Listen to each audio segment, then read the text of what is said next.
Hello there. In this video I'm going to talk to you about how the light meter works inside your camera to give you a correct exposure.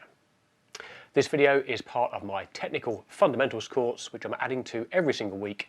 It'll give you a complete basic understanding of all the technical nuts and bolts of photography to enable you to get started and go on to take much better pictures than you're currently taking.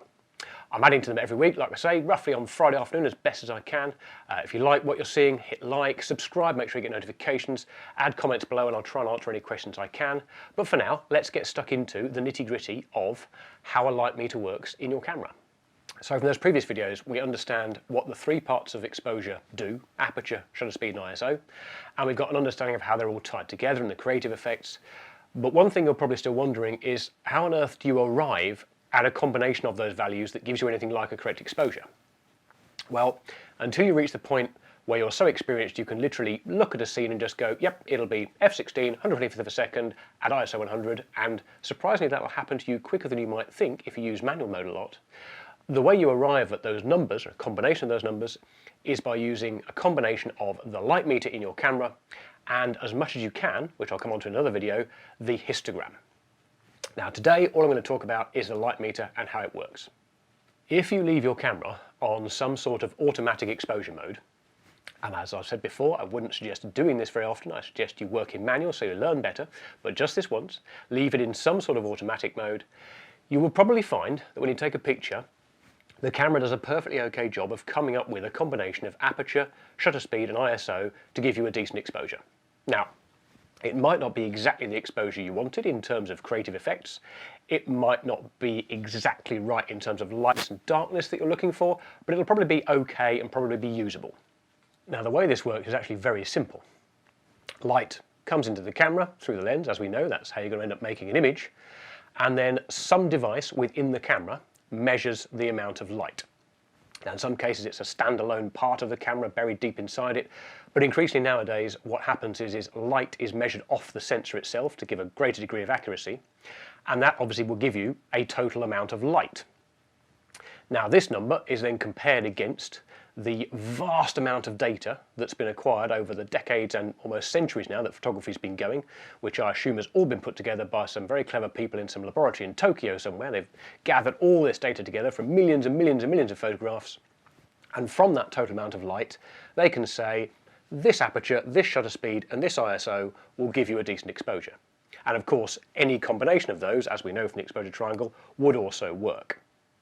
The combination it will come up with will tend to bias towards a faster shutter speed to try and prevent camera shake, which of course we've talked about before, but otherwise it's going to give you what it thinks is an okay balance of those three factors.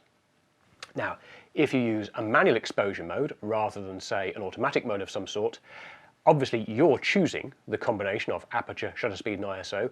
What you will see instead will be either arrows or dots in your viewfinder or screen which will guide you towards what it thinks is the correct exposure. And if you shoot at that exposure, you'll get exactly the same exposure as if you were to shoot in an automatic exposure mode of some sort. Now to be a bit more thorough, I ought to explain that light meters often have different modes, different ways of measuring light, and that can very much affect the exposure you're going to get.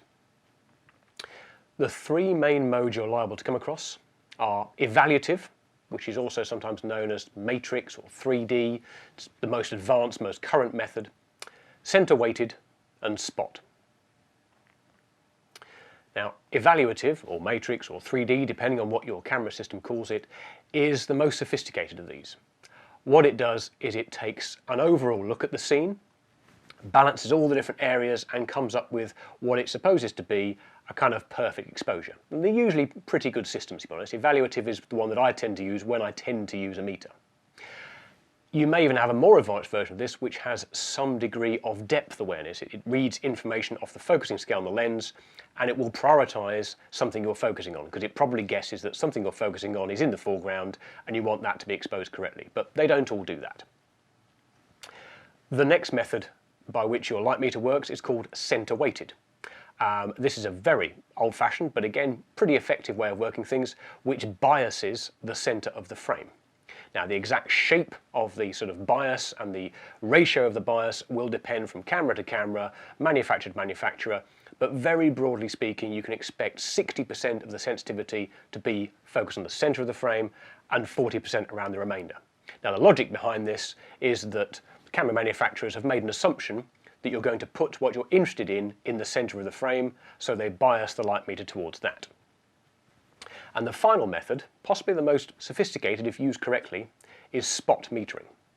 Spot metering is very, very precise. You can pick a very small area of the frame. Again, it will vary from camera to camera. It's sometimes linked to focusing spots, and it will just meter from that one spot. Now, of course, this can allow you to be very, very accurate. You can pick, almost a small portion of someone's face or a particular spot in the background and make sure you get that exposed correctly. It also, of course, has a very, very large margin for error, because if you meter from the wrong part or what you think is the right part but you're very slightly off, your metering could be very, very out of line with what, say, a centre-weighted or an evaluative meter reading might give you. So use spot metering with great care. Now, if none of that talk about different metering modes made much sense, don't worry. If you don't see any of those modes on your camera, don't worry. The odds are, nowadays, with pretty much all modern cameras, they will use some form of evaluative metering. Matrix metering, 3D metering, whatever form it might take exactly, it'll be evaluative in some way. It will assess the whole scene and very carefully balance things out. If you can't change modes, don't worry. For what it's worth, when I use the camera's meter, rather than just reading off the histogram, which is coming in the next video, I use evaluative metering and then make my adjustments accordingly. Okay? So if that's all your camera's got built in, you are absolutely good to go, don't worry. Right, that was quite short and sweet for once, wasn't it? Well, the truth is, exposure metering actually covers quite a lot of other little things, which we're going to come on to in other videos, and they're best dealt with as standalone topics, like the histogram, like exposure compensation, all of which are coming up in the next couple of weeks. So keep your eyes peeled. Obviously, you know what to do. Hit like if you like it, subscribe if you want notifications. If you're after a full transcript, head over to my blog at photosmudger.com. Otherwise, I'll see you next week when we're going to talk about histograms.